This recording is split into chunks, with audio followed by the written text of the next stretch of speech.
லஞ்சம் கொடுக்காத மக்கள் இருக்கணும் அப்படின்னு சொல்லிட்டு மக்கள் கிட்ட இருந்து எதிர்பார்க்க முடியாது.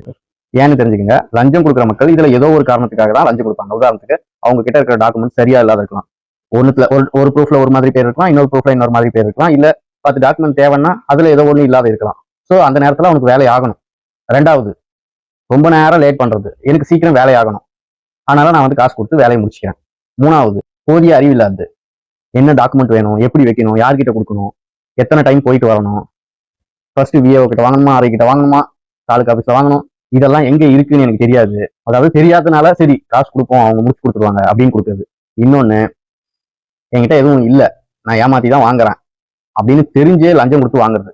இதுல எந்த கேஸ் எடுத்து பார்த்தாலும் மக்கள் வந்து விருப்பப்பட்டு பணம் தரல. பணம் தரது ஒரே ஒருத்தர் தான். அவங்க ஏமாத்தி வாங்கணுன்றதுக்காக பணம் தராங்க. அவங்க கிட்ட நீங்க என்ன பண்ணாலும் நேர்மையை எதிர்பார்க்கவே முடியாது. மீதி இருக்கிற மக்கள் அவங்களுக்கு சேவை தேவை. சரிங்களா? ஒரு அதிகாரி கையெழுத்து போட முடியாது, தர மாட்டேன் அப்படின்னு சொல்லிட்டா அவங்களுக்கு அந்த சலுகைகளோ அந்த சர்டிபிகேட்டோ கிடைக்காம போயிடும். அதனால மக்கள் வந்து அந்த லஞ்சம் கொடுக்கணுன்ற சூழ்நிலைக்கு தள்ளப்படுறாங்க.